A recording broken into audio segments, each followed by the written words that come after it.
I want to give y'all 12 tips on how to keep your dogs calm during the fireworks and all the stuff going on 4th of July. People walking their dogs, all kinds of stuff. Just a lot of action, you know what I mean? Commotion. 4th of July is one of the biggest and busiest days pretty much ever. Like, a lot of people want to be outside partying, you know, smoking, drinking beers, you know what I mean? It's just gonna be a lot of action, shooting fireworks, cooking out, grilling, chilling, right?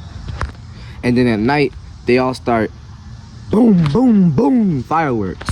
So today I'm gonna let y'all guys know how to keep y'all dogs calm during all that fireworks and stuff, the loud popping and noises, because your dogs can go missing and start running away and getting off the tie outs and stuff, running around, and the animal control the next day gotta go out and find all your dogs, and then it's gonna be so busy for them as well, which is July 5th. The first tip is exercise your dog the day before, which is today. Yeah, July 3rd. I know this video is coming out a little late, but y'all gonna wanna make sure you exercise your dog now, literally, because tomorrow, y'all ain't gonna have that chance no more. By exercise, I mean use the flirt pole, use the spring pole. I know a lot of y'all guys have spring poles and flirt poles, but also not only use that, walk your dogs, run your dogs, run them into the ground today, because today y'all gonna get all that exercise out of them. Y'all gonna make sure all the energy is out of them and make sure they're running, man. I'm talking about real fast. Matter of fact, I just thought about that. Today might be the busiest day for people walking the dogs, because they're gonna be watching my video or somebody else's video and realize that walking the dog is gonna be number one. So I'm gonna have to walk my dog right now after this. Number 2 is set up distractions. I know a lot of people have more than one dog, so make sure your dogs have a bunch of different distractions, where there could be treats, taking a nap with you or something, and make sure on 4th of July y'all have the volume turned up on the TV.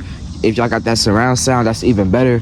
Y'all just make sure everything's working properly the day before, so that way on 4th of July everything is running as planned. You have the TV turned up, you got the game turned up, everything is a little loud, you can't really hear what's going on outside, especially on 4th of July. You're gonna have to make sure that thing's loud. Maybe turn the TV up to like 45, 50 if you have surround sound. If you don't have surround sound, turn that TV up to about 70% volume.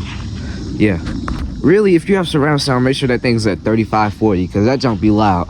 The third tip you should do with your dogs is separate them. If you have more than one dog, more personally, if you have 4 dogs and you're the average dog owner, you just keep it behind the fence or something, you should take them back all inside, because let's say people are walking their dogs, they can get aggravated, especially with the fireworks going on. You should just take them inside. Now, if you're running a whole kennel to where you have like the dogs inside the kennels, right? And you got them locked up, okay, that's good. Now you can put them all the way in the backyard, like all the way in the back, far in the back, inside that kennel. You know they're not gonna get out, especially if you have them locked up. But make sure they have water and food. Now, another thing you need to do on 4th of July, if you're gonna have your dogs outside, is make sure your fence is completely gated, completely locked, and you're watching them at all times, at all costs, because we don't want your dogs going loose or getting out of your sight, correct? So make sure your dogs are actually gated in a gated backyard. So on tomorrow and today, you're gonna want to follow all these steps, and then on tomorrow, what you're gonna want to do is feed your dog early in the morning, like I do, and then take her for an early in the morning walk. I'm talking about 7 a.m. because people be outside walking their dogs at 8 a.m. on 4th of July, and they did that on Memorial Day too. So I'm just trying to help y'all out. I'm really at the most 6 a.m. or 5 a.m. bruh, because they be out here walking. And honestly, the sun does start rising at 5, so you're probably better to take your dog out at 5 a.m. or 6 a.m. The 6th tip you need to do as well, if you don't want to do that and feed your dogs in the morning, I would recommend feeding them at late at night, then take them on full walks. That way they won't be hungry in the morning. And we're gonna move on to the 7th tip. The 7th tip is make sure every window, every blind, every garage door, every door in your house is all closed. That way they won't be able to hear as much as the noise as they usually would hear. The 7th tip should be, don't leave your dog alone if that's possible, because if your dogs get alone, they start missing you, and like I said, the loud booms of the fireworks gonna really freak them out, especially if they don't know where their owner exactly is. But that might be hard for you, because you might be out partying and stuff, relaxing, but you gotta realize your dog at home is freaking out because he thinks something's actually happening. Especially 8 tip you would need to do for your dogs is have that dog collar, the tags are on your dog, or dog harness, the tags are on them, so if your dog is located, or you're gonna have a GPS tracker on your dog so you can find them at all times, just in case if they do get out. Now I know a lot of dogs are gonna be out barking. There's actually a few right now, if y'all can hear it. It's kind of low, but it's a lot of dogs out right now still barking. It's not even 4th of July, it's July 3rd. Now imagine how it's gonna be on tomorrow. It's gonna be a chaos, right? It's gonna be a clown show.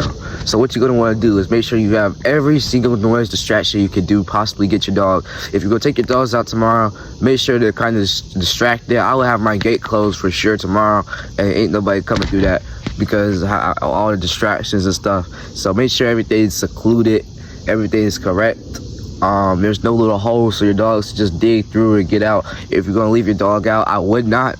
But if you are going to leave your dog outside tomorrow, make sure everything is secure. There ain't no little breaks in the fence or whatever. Everything is correct. Make sure your cameras are on them. If you're gonna leave them out, man, like I said, man, just make sure everything's straight, because you don't want them to get loose, especially if people are walking around the neighborhood with the little sparklers and they walking the dog or something, or walking your kids around the block just watching the fireworks in your neighborhood, and your dog just randomly goes out. And let's be real, all my supporters are probably mainly pit bulls and American bullies. So if your pit bull or American bully just goes through that fence and goes after them, who's going to get a charge now? The 9th tip is you're going to want to make sure your dog have chew toys and tug toys, especially inside the house. You can get some of that energy out of them while you're inside if you don't want to go outside per se. So you can just play with the canine tug toys, or you can play with just random toys for your dogs, the squeaky ones. Me personally, my dog doesn't like the squeaky ones, but if you just get anything for him to chew, especially a bone, man, you're gonna be set. The tip you're gonna want to do is make sure your American Bully or Pit Bull Terrier is calm. You don't want to get them hyped up. Hey, what's that? What's that over there? Whatever your dog's name is. Oh, look at that over there. You know what I mean? So don't do that tomorrow with your dogs. You don't want them to get hyped up. Like I said, this gotta be the chillest day. For the 11 and 12 tip, I want all the American Bully and Pit Bull owners to tell me, how did you calm your dog and relax your dog on 4th of July? It will actually help me out to add more tips in this video. For one, for next year, and for two, it'll tell me what y'all guys did, and did it work, and tell me did my tips and ideas work for y'all. I'll see y'all guys on the next one, and I am out.